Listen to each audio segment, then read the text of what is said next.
Bueno, ara sí. No? Bona vesprada. Moltes gràcies, com sempre, a totes per acompanyar-nos i, sobretot, moltes gràcies a Damien Moitié. Son tesoro que tu ici, comme nous. Merci beaucoup. Bueno, como sabéis, el acto es un híbrido entre una presentación de la publicación Novo Sudru, el devenir icono de una mujer en Mambetu, que a su vez es un diálogo con la exposición que, si no la habéis visto, os recomendamos que todavía podéis verla hasta este domingo en la Galería 3 del IBAM. Nos acompañan en la presentación de la publicación dos de los comisarios de la muestra y del libro, Hassan López y Nicolás Sánchez Dura, y una de las personas que ha escrito para la publicación y que además dará, después de esta presentación y de esta pequeña contextualización con ecos en la conferencia, pero sobre todo hablaremos hoy del libro. Bueno, Damien Moitié dará una pequeña conferencia alrededor del cine colonial francés. Damien Moitié es antropólogo y cineasta. La verdad que agradecemos el esfuerzo de que haya podido acompañarnos hoy. Es una persona muy ocupada y, desde luego, agradeceros a todas vosotras por estar aquí hoy. Bueno, como sabéis, Damien Moitié es director de la Cátedra de Antropología Visual de la Escuela Práctica de Altos Estudios de París. Hasta el año 23 fue director del Máster en Cine Documental y Antropología Visual en la Universidad París-Nanterre. Y bueno, no sé si habéis visto su película Prophet, pero es muy recomendable, premiada en el Festival Internacional Jean Rouge en 2009, y bueno, toda su investigación está en ese terreno difuso entre el cine y la etnología. Para finalizar, pues un recuerdo a todas estas personas que bueno, han sufrido y están sufriendo las consecuencias de la Dana, que es algo que nos atraviesa a todas, pero que algunas más que a otras. Y bueno, empezamos. Gracias.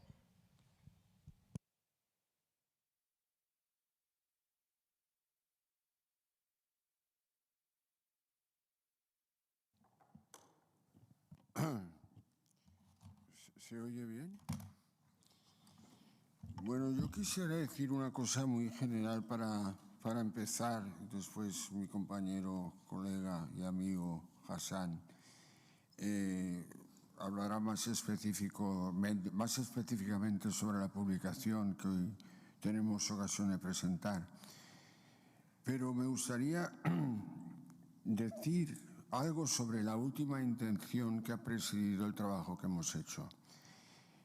En La verdad y las formas jurídicas, un libro que escribió, el libro que resulta de unas conferencias que dio Michel Foucault en Brasil, en el prólogo, cuando dice lo que ha querido hacer o lo que está haciendo, lo que pretende hacer en aquel inicio de una nueva etapa de su obra, dijo: yo quiero hacer lo que hacen los filósofos del lenguaje anglosajones, pero con enunciados serios. Lo cual era un poco críptico, y supongo que resulta un poco críptico hoy dicho aquí, si no se aclara que lo que pensaba o a lo que se estaba refiriendo Foucault por los filósofos anglosajones del lenguaje era fundamentalmente las teorías pragmáticas del lenguaje, es decir, concebir el lenguaje como una práctica significante que no solamente tiene en cuenta a los interlocutores, sino lo que hacen cuando dicen y los contextos de donde dicen cuando hacen, de forma que lo que dicen es una conducta, es una acción, y por lo tanto está sometida a las relaciones de poder, de conflicto, que toda acción comporta o que toda conducta comporta en un espacio público, ¿no? Pero él añade: eso es lo que hacían los filósofos anglosajones según Foucault, refiriéndose a los pragmáticos, por ejemplo a John Laszlo Austin o gente por el estilo. Pero dice, haciéndolo con enunciados serios. Porque es verdad que los ejemplos que ponían y que analizaban los filósofos del lenguaje desde un punto de vista pragmático, lo hacían a través de análisis de enunciados, diríamos, banales, ¿no? Por ejemplo, pues Austin analiza el concepto de realidad inspeccionando oraciones que contienen un pato real, un pato ficticio, un pato imaginario. Entonces, escrutando los diferentes sentidos de esos enunciados que Foucault llamaba no serios, intentaba discernir el concepto de realidad tal y como se usa y tal como es significativo en los contextos de habla. Por enunciados más serios a los que él quería aplicar la estrategia pragmática, Foucault se refería a tú estás loco, tú eres un asesino, tú eres un criminal, es decir, enunciados que formaban parte de las ciencias humanas que tenían una capacidad de clasificación, de exclusión y de dominio de las personas. Pues nosotros, ¿qué hemos querido hacer? Lo que hemos querido hacer en esta exposición, a fin de cuentas, y esta pequeña introducción se me ha ocurrido porque esta mañana, cuando hemos bajado a ver la exposición con Damien Motier, una joven que estaba estudiando un máster, nos ha preguntado a Hassan y a mí, ¿pero esto por qué lo habéis hecho? ¿Para qué habéis hecho esto? ¿Por qué una imagen? ¿Por qué no Subudru? ¿Por qué recorrer el periplo de una imagen, ¿no? Nosotros hemos querido pues hacer un análisis pragmático del uso de las imágenes, pero referido a enunciados serios, podríamos decir, referido a enunciados que tienen que ver con la historia, que tienen que ver con la antropología y que tienen que ver con la política, en concreto con la dominación colonial. Entonces, en definitiva, lo nuestro no es nada más que un análisis de caso desde un punto de vista pragmático de cómo hacer cosas con palabras en distintos contextos y ver y mostrar con este ejemplo de caso cómo, puesto que nos hemos dedicado a enunciados serios, es decir, a imágenes que provienen del contexto colonial, cómo se ha vertebrado y se ha ido construyendo un discurso colonial respecto de las poblaciones colonizadas. Y eso, en esencia, o en resumen, es lo que hemos pretendido hacer con el caso de No Subudru, que podría haberse hecho con otra imagen, pero el caso de No Subudru casi me atrevería a decir que es excepcional, ¿no? Porque es un periplo muy largo, desde el año 25 hasta nuestros días, y, digamos, resume bien la idea de cómo el significado es el uso y cómo una imagen en origen colonial puede llegar a ser un elemento de afirmación en las batallas por la identidad cultural, y en este caso africana, a principios del siglo XXI.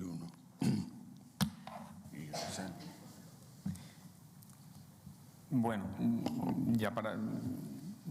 Recojo el testigo de Nico y simplemente, como yo creo que aquí todos hemos venido a escuchar a Damien, me voy a limitar a hacer simplemente pues, un breve resumen de la propia concepción del catálogo, cuyo marco teórico y epistemológico pues, muy bien ha definido Nico. La exposición, como bien saben, se titula No Subudru, el devenir icono de la mujer Mambettu, de la imagen visual a la materialidad de la imagen, y debemos decir que prácticamente hasta un par de meses antes de inaugurar la exposición estuvimos debatiendo sobre quién era esta mujer, ¿no? Es decir, esto es bastante significativo y muy sintomático de una manera de hacer las cosas en un contexto determinado y especialmente en relación con estos sujetos construidos y definidos como alteridades culturales, si no muy radicales, al menos sí podríamos decir bastante radicales. ¿Por qué digo esto? Porque hasta ese último momento no supimos bien si esta mujer, y de hecho todavía seguimos sin saberlo a ciencia cierta, ¿no? Si esta mujer es No Subudru o si es Uru. Y esto tiene mucho que ver con la manera que tenían algunos fotógrafos de relacionarse con estas personas, con las que se encontraban al hilo de expediciones de corte científico, así se intentaban justificar en algunos momentos, pero que también de alguna manera, y en este caso de una forma muy explícita, tenía mucho que ver con el desarrollo de la industria del automóvil en el continente africano. De forma que esta fotografía, que hoy en día podemos decir que forma parte del imaginario popular de algunas generaciones, especialmente en el contexto francés, cuando se hace esa fotografía se produce una especie de vaciado de humanidad en la cual esta persona acaba representando más bien una tipología étnica. Por lo tanto, de alguna forma, al construir el relato sobre esta imagen y al definir o intentar construir este catálogo, pensamos que había algunos elementos que tenían que estar presentes e identificados. Uno sería ese contexto más general que tenía que ver justamente con el proyecto de investigación al que estábamos asociados en aquel momento, Nico y yo, un proyecto de investigación financiado por el Ministerio que trataba sobre la cuestión de las prácticas de la imagen y la pragmática de la imagen. Un segundo proyecto de investigación, dirigido por una compañera de la Universidad de Zaragoza, Ana García Varas, que tenía que ver con la cuestión de la materialidad. Para nosotros era muy importante la cuestión de las encarnaciones materiales de esa imagen, es decir, esta imagen que se traduce a tridimensionalidad cuando pasa a convertirse en escultura, cuando pasa a convertirse en objeto, que sería, digamos, esa expresión más radical de conversión de la imagen en algo material. Y, en segundo lugar, esta cuestión que tenía que ver, el segundo elemento era esa cuestión del archivo. Y el artículo que publica Karim Pelletier, que es responsable del fondo iconográfico del Musée du Quai Branly de París, se titula justamente La mujer Mambectu de perfil, se llama Nebo Sudru, error y rectificación, álbumes fotográficos de la expedición Citroën en Centroáfrica. Porque los diferentes documentos públicos nombran a esta mujer de formas y maneras distintas. Y la tercera pieza del puzzle es la que, de alguna manera, cubría o daba respuesta Damien Motier, con una amplia experiencia en el campo de la antropología fílmica y de la antropología de la imagen, que era un artículo donde lo que hacía era situar la obra de Poirier, un cineasta, un poco podríamos decir, que especialmente después de la Segunda Guerra Mundial, si no me equivoco, cae en una especie de olvido, una maldición sobre su persona por sus relaciones con el nazismo, si no me equivoco, no sé, también me puede... y publica un texto que se titula Léon Poirier, La Croisière Noire y los cortometrajes de la expedición Citroën en Centroáfrica. En este caso que nos convoca, Damien está aquí para hablarnos un poco de esas situaciones un poco conflictivas, podríamos decir, en relación con el documental colonial francés y especialmente en relación con las producciones fílmicas de Léon Poirier durante la Croisière Noire y otras cuestiones que él mismo se encargará de desgranar a lo largo de esta charla. Así que, yo sin más le doy la palabra a Damien y yo creo que no podemos hacer otra cosa mejor que bajarnos nosotros de la tarima, porque aquí no hacemos nada. No hacemos nada. O al menos nada importante.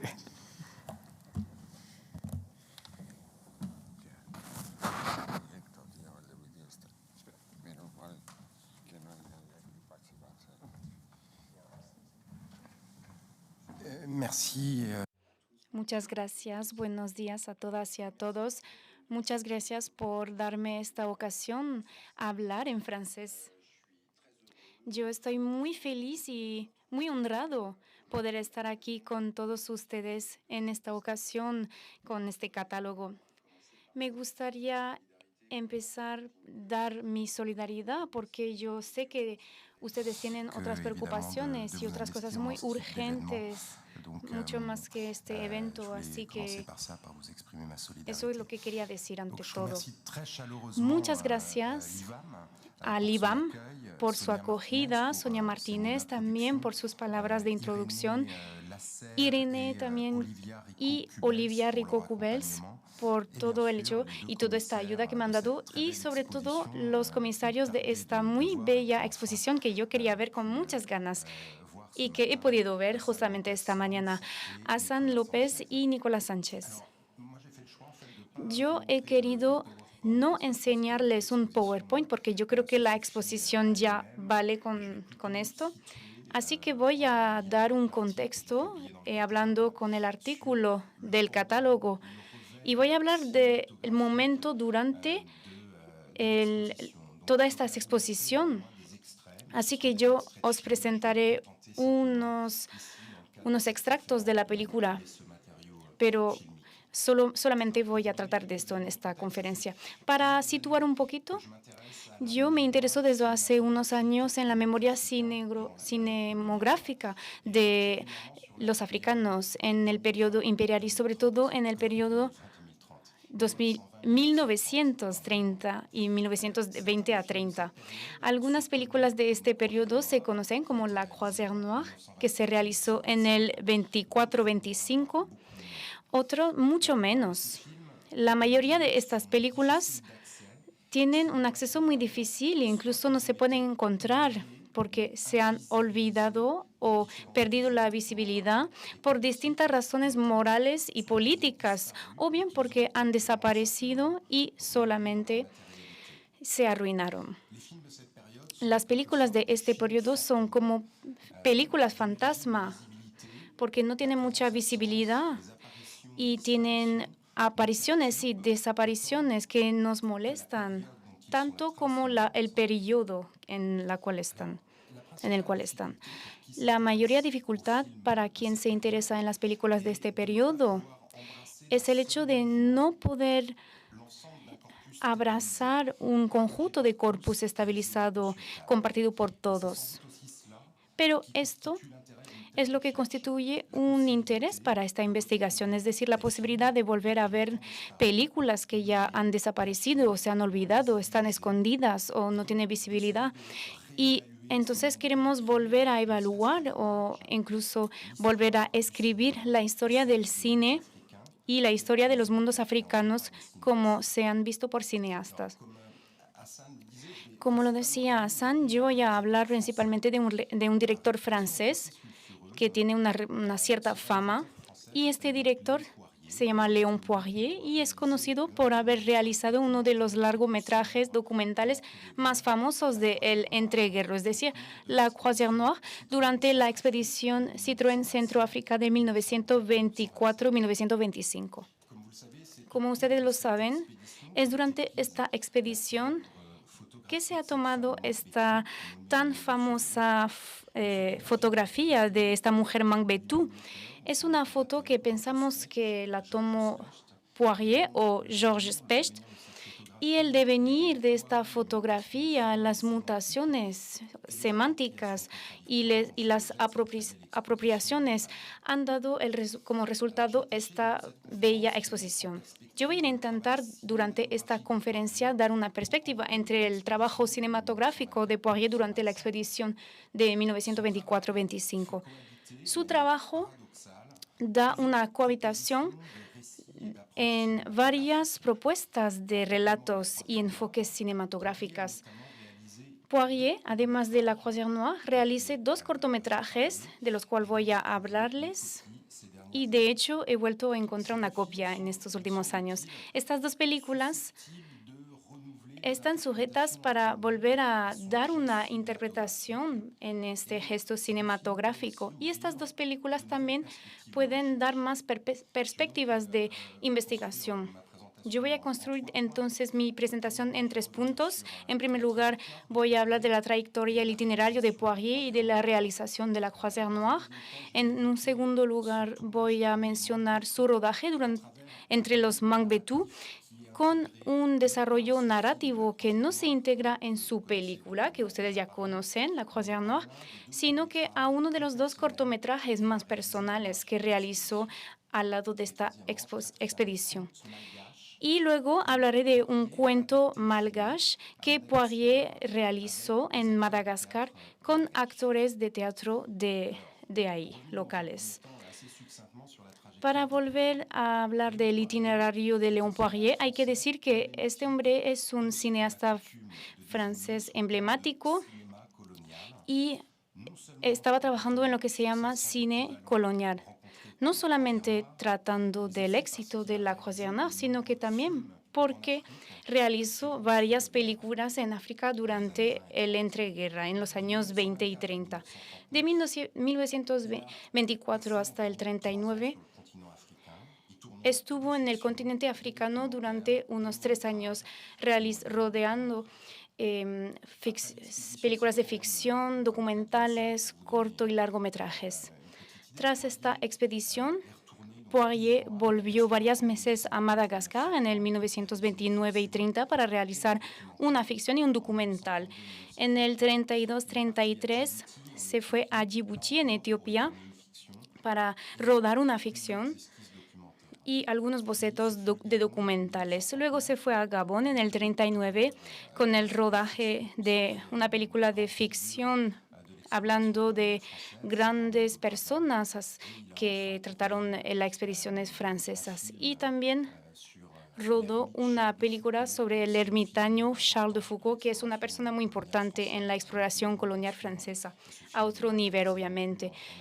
Y esta película la realizó en el desierto de Algeria en 1936.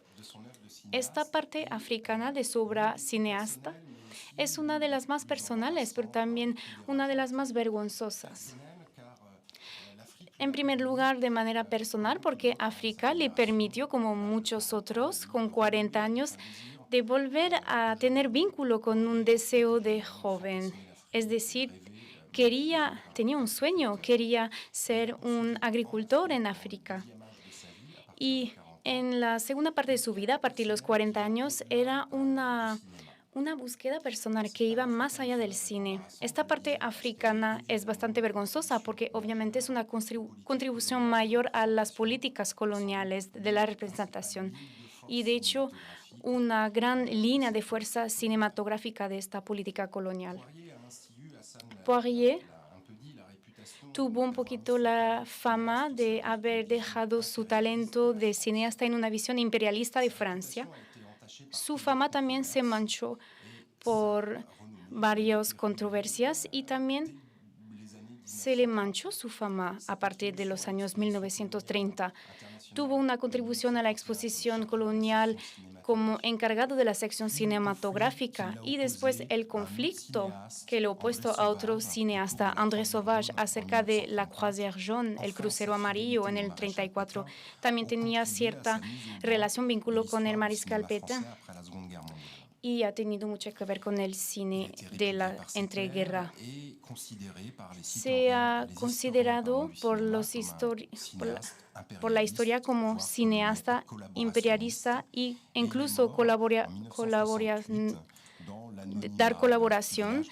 Y luego falleció en el 68 en un pueblo de Dordogne. No tuvo ninguna autobiografía. Antes de convertirse en un cineasta en la expedición de Centroáfrica de 24-25, Poirier se había impuesto al principio de los años 1920 como un cineasta importante del periodo de los mudos. Era como un pionero para algunos. Y por esta notoriedad que había tenido en los edificios Gaumont y luego como cineasta independiente, pero también como director de ficción en un entorno natural, Poirier al final tuvo vínculo con la exposición y la exploración Citroën. Él forma parte de los 17 hombres que atravesó África desde la Jaría hasta Madagascar del 28 de octubre de 1934 hasta mucho más años después. Había Poirier como director, pero también Georges Specht, director de la fotografía, con el cual Poirier ya había colaborado en alguna de estas ficciones que había tenido rodaje en Francia. Hubo 27.000 metros de películas rodadas Nicolás podría decirlo de manera mucho más precisa, pero hubo más de 6.000 fotografías. Yo creo que es importante decir que había un tercer hombre de imagen que formaba parte de esa expedición. Y era un pintor, Alexandre Yakovlev, al cual los estudios, etnografías estaban entre sus manos. Yo voy a hablar un poco de La Croisière Noire, presentada por Poirier como el periódico cinegráfico de la expedición Citroën Centroáfrica. Es un clásico del cine de expedición que se caracteriza por una alternanza bastante clásica de secuencias de progresión de coches y de presentaciones de algunos aspectos de las poblaciones encontradas.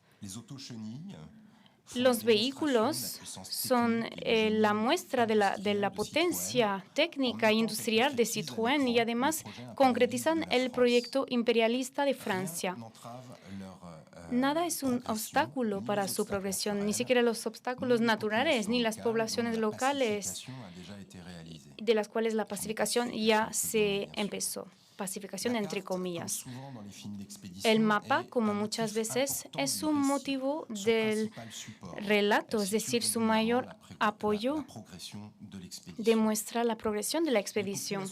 Las poblaciones encontradas se ven integradas en el relato Citroën, pero también el relato nacional de la colonización en una visión impresionista que le presenta como extraña y misteriosa, salvaje y distinta, según una actitud bastante característica del cine imperialista. La Croisière Noire construyó el imaginario francés de la colonización. Su éxito ha sido inmenso y, de hecho, el título por sí mismo dio el nombre a la expedición Citroën Centroáfrica, conocida por el título de esta película, La Croisière Noire. Este largometraje no solamente se puede mirar como se ha mirado en aquella época. Los títulos y los comentarios lo hacen insoportable, es decir, la propaganda colonial que orienta el relato iconográfico. Esto explica, sin ninguna duda, el hecho de que esta película sea invisible hoy en día, incluso sabiendo que hay varias copias. La Croisière Noire es una película fantasma que todo el mundo piensa conocer, pero sí las ocasiones de verlas, de mirar estas películas, son muy escasas. No hay DVD ni difusión en Internet.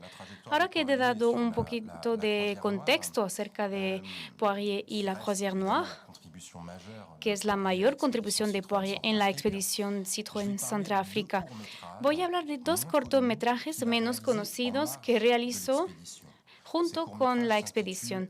Estos cortometrajes se intitulan Eve africana y Zaza va Vendrano.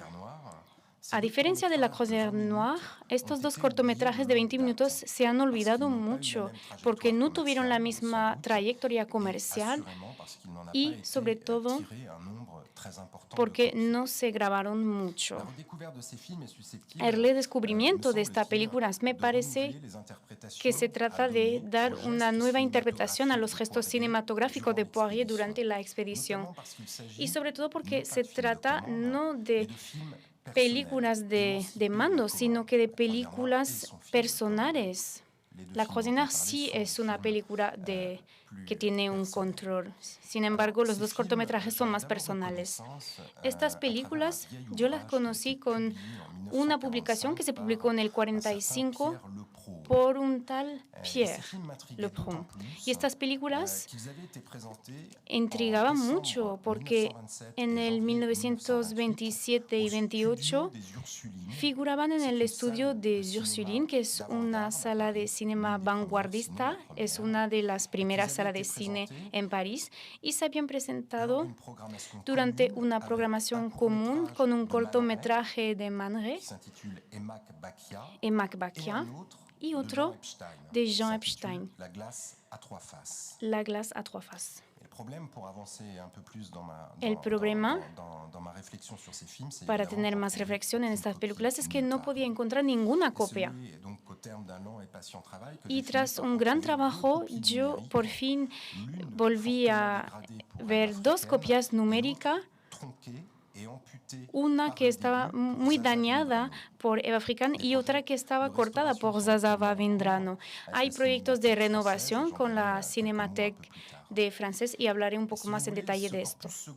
Este secundario corpus de cortometraje de ambas películas, realizado en margen de la Croisière Noire, me parece interesante por lo menos por 2 razones. En primer lugar, es que estos 2 cortometrajes encontraron su sitio en una programación vanguardista. Es difícil hoy en día imaginar Poirier asociado con Mange y Epstein, porque hoy en día se convirtió en un parangón del cine colonialista. Y la segunda razón es que estas películas tienen una diferencia con las películas de propaganda colonial, testimonian de la diversidad estilística de Poirier y de las formas plurales que supo dar a su gesto de cinema durante la expedición.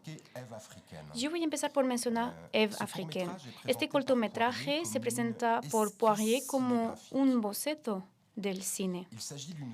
Se trata de una variación en el tema de las mujeres africanas que recopila secuencias de baile grabadas durante la expedición. El eje europeo demostrado por Poirier se asume directamente en la introducción. Una mujer blanca que viene de la burguesía y se acerca de la cámara. Se trata de la mujer de Poirier, Jeanne. Y luego, en un movimiento análogo, una mujer africana sale de su casa. No lleva nada en su pecho ni en sus piernas y se acerca de la cámara de manera incómoda. Luego hay varias secuencias que tratan de mujeres grabadas durante la expedición. Esta película, como la acabo de presentar, no presentaría mucho interés si Poirier no hubiese consacrado un largo desarrollo a las poblaciones Mangbetu del resto de una actual República Democrática de Congo. En Eve Africaine, Poirier tiene estos planos de estas mujeres sentadas, tal como lo había montado en la Croisière Noire. Y entre estas mujeres podemos reconocer a Nobru Sodou, que ya conocemos a ella por su fotografía, pero también vemos a Oru, de la cual el pintor Yakovlev consacró un retrato. Es otra mujer Mangbetu que va a ser más famosa en Eve Africaine. Ya estaba en la Croisière Noire y esta mujer que baila delante de una casa pintada de manera geométrica y ya no es una anónima en Eve Africaine. En Eve Africaine tiene un nombre, se llama Neginga. Y este intertítulo dice que es la favorita de un jefe que se llama Ekibondo. El desarrollo narrativo se desarrolla acerca de esta figura femenina de Neginga. Les voy a mostrar una pequeña secuencia de esta película, Eve Africaine, en su desarrollo Mangbetu. Y les pido no estar sorprendido porque no es un error esta mala calidad de imagen. Se trata del estado material de la copia numérica tal y como la recuperé. Es una copia bastante dañada y va a ser renovada. Ese estado material, esta ruina de materiales, dice mucho de la vida social de estas películas que han desaparecido antes de volver a aparecer. Así que voy a lanzar la secuencia a partir del momento en el cual estamos en el pueblo del jefe Equibondo. Va a durar unos 3 minutos.